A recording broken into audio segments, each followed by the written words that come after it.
Զրուցում ենք մեկ առողջություն կոալիցիայի ղեկավար Գրիգոր Գրիգորյանի հետ։ Պարոն Գրիգորյան, սուր շնչառական հիվանդություններով պայմանավորված հիմա հանրապետությունում այսպես բարդ իրավիճակ ունենք, նույնիսկ ահազանգեր կան այն մասին, որ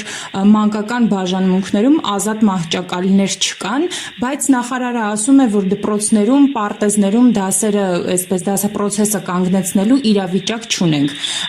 Կխնդրեմ ձեր կարծիքը ասեք, դուք ինչպես եք գնահատում, ինչ ռեալ իրավիճակ ունենք հանրապետությունում։ Գիտեք, նրա համար, որ ռեալ իրավիճակը գնահատել, պետք է առնվազն վիճակագրական տվյալներին տիրապետել, որոնք պարտավոր են հրապարակել, գոնե հիվանդացության չափանիշը հաշվարկելու, դեպքերի քանակը իմանալու, ես չեմ խոսում բարձրացած դեպքերի մասին, ես չեմ խոսում լետալ դեպքերի մասին, ես պարզապես ընդհանուր պատկերացնելու մասին եմ խոսում, դժվար կլինի ասել, նամանավանդ, որ որևիցե մի վիճակագրություն գոյություն չունի եւ ճիշտ հասկացեք, հիմա նման կարծիք հայտնել, թեև ես էլ տեսնում եմ, որ բավականին մեծ հիվանդացություն է, լսում եմ տարբեր տեղերից, որ դպրոցներում հիվանդացությունը շատ է, երեխաները հիվանդանոց են տեղափոխվում եւ այլն։ Բայց քանի որ ես այս պահին որևիցե վիճակագրական տվյալների չեմ տիրապետում այս իրավիճակի մասին, ես դեռ կմնամ խոսել, թեև ես բազմիցս իմ կարծիքը հայտնել եմ, հաշվի առնելով, որ ասենք հանրապետությունում իշխանությունը բռնազավթած հայրենադավ խմբավորման պարագլուխը, երբ որ ասում ենք ազատվեցինք Արցախից, բայց փրկեցինք Հայաստանի Հանրապետությունը, ես չեմ զարմանում, որ տարբեր տեսակի մեկնաբանություններ այսօր հնչեցնում,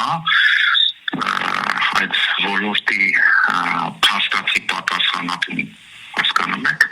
իմ համար զարմանալի չէ, իմ համար զարմանալի նաև չէր լինի, եթե նա հնչեցներ, որ առհասարակ հիվանդացություն չկա եւ ամեն ինչ լավ է, խաղաղություն է եւ պայծառ ապագա է։ Այնուամենայնիվ պատասխանատու գերատեսչության կողմից աշխատանքները եւ քայլերը համարժեք են այն իրավիճակին, որը մենք այսօր ունենք, որովհետեւ իսկապես մեր շրջապատում կարելի է ասել 70%-ը այսօր վատառողջ է, ամեն մեկը տարբեր մուտացիաներով, տարբեր վիրուսներով հիվանդանոցներում են կամ տներում են անցնում այդ բուժումը։ Ես չգիտեմ կոնկրետ օրերս հնչեցրեցին, որ սոցիալական վարակների հարուցիչներն են շրջանառության մեջ, մեր դեռևս գոյություն ունեցող հանրապետության տարածքում, ես չեմ կարող ասել դրանք մուտացիայի ենթարկված չեն, բայց եւ նաեւ ճիշտ ասած ես որքանով կարողանում եմ հետեւել ռահոսին, ես չեմ տենում որևիցե մի գործողություն, կոնկրետ, որը օրինակ ոլորտի պատասխանատուները անում են, բացի ասենք կրկին ամպագորգոր հայտարարություններից, որ բոլորը պետք է պատվաստվեն, ու ես չեմ հասկանում, ասենք ինչ հիմքով, ինչ հիմքի վրա է այդ ամենը դրված, բոլորս հիշում ենք այդ տխրահռչակ կովիդի կենսաբանական գրողը, երբ որ մարդկանց բառացիորեն ոլորտի պատասխանատուները ուժային լծակների օգնությամբ ահաբեկում էին։ Հիմա ես որ ճիշտը ձեզ ասեմ, ես չեմ սիրում ընդհանրապես ասելու համար, ի տարբերություն զանազան գործիչների եւ կարծիչների։ Ես որևիցե գործողություն կոնկրետ, որ ուղղված լինի հիվանդացությունը կանխելու կամ դառնաբազեցնելու չեմ տեսնում։ Ուստի չեմ կարող ասել որքանով են դրանք արդյունավետ։ Ես գործողություն չեմ տեսնում։ Ես տեսնում եմ ընդհանրապես որ կա հիվանդացություն, որի շեմը չեմ կարող հաշվարկել, չեմ կարող նույնիսկ գուշակել, որովհետև վիճակագրական տվյալները չեն հրապարակվում, որը եւս խախտում է, Եվ ես տեսնում եմ անպագորգոր անհիմն անպատասխանատու հայտարարություններ։ Հիմա ես ինչպես գնահատեմ, սա մի խնդիր է, որում բոլորը անհայտ են, հա, եւ ուստի այդ խնդրի լուծումը կամ գնահատել, թե ինչ է կատարվում, ինձ թվում է կատարվում է այն, ինչ կատարվում է բոլոր այլ ոլորտներում, այսինքն խայտարակություն, ու ինձ չի թվում, որ որևիցե մի երկրում հնարավոր է, որ անվտանգությունը խաթարված լինի, տարածքային ամբողջականությունը խախտված լինի, երկրում վխտան բառացիորեն օտարերկրյա գործակալներ, ու այդ երկրում լավ աշխատի առողջապահությունը կամ որևիցե մի ոլորտ լավ աշխատի, անկախ այն հայտարարություններից, որոնք հնչեցնում են այդ ոլորտի պատասխանատուները, այսքանը կարող եմ ասել։ Այնուամենայնիվ մենք տեսանք, թե COVID-ի ժամանակ ինչ աշխատանք տարանք ու հետո հետևանքները ինչպիսին եղան։ Շակերտավոր աշխատանք երևի նկատի ունենք։ Այո։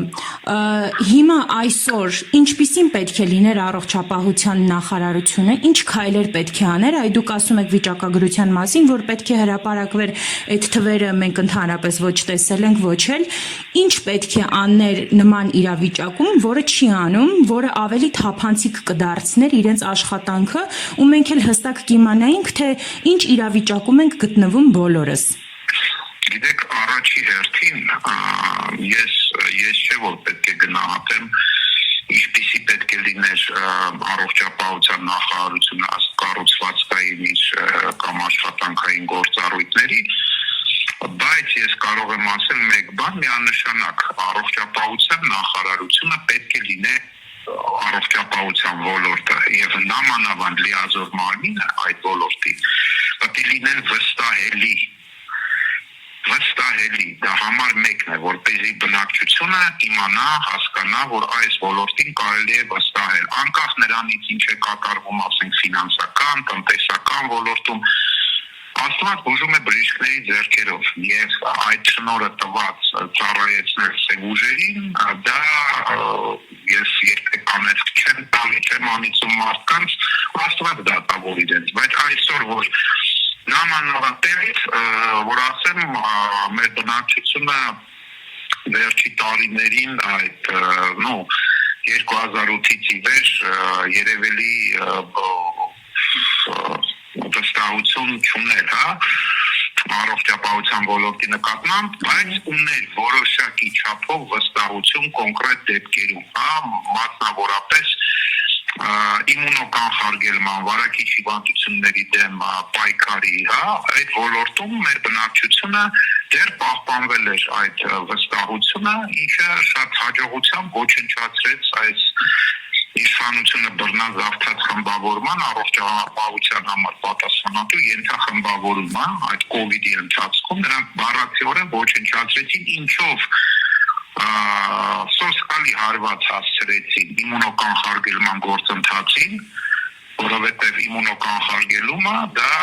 թերևս ամենաարդյունավետ գործիքն է վարակիչ հիվանդությունների դեմ պայքարի։ Իսկ այսօր մեր բնակչությունը պարզապես այդ COVID-ից հետո ահաբեկված եւ դրան նախորդող որոշ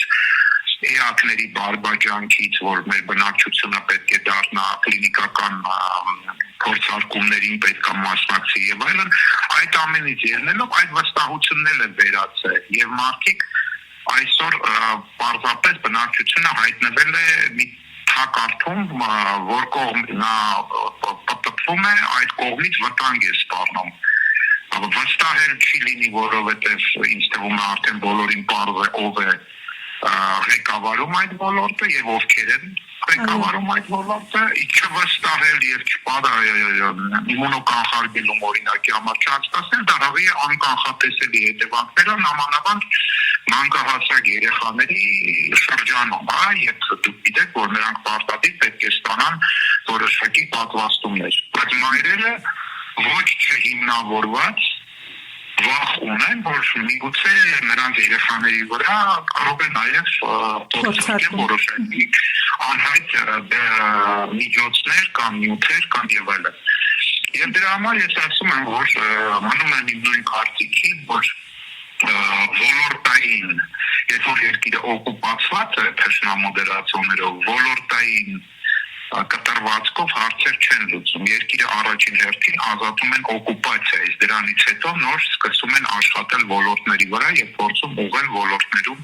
ստեղծված իրավիճակը եւ աշխատանքը։ Նման պայմաններում, երբ որ երկիրը օկուպացված է թշնամոդերացիաներով, որ սրբության սրբոցի վրա են փորձում իրենց կեղտոտ արոնով թափերը պարոների մեր արդեն սրբության սրբոցը, նման պայմաններում ես որևիցե մի նպաստավոր կամ աստվածահաճո գործ կամ քայլ այս խմբավորումից եմ սպասում որևիցե մի ոլորտում, այդ թվում առողջապահության։ Շնորհակալ եմ մեկնաբանության համար։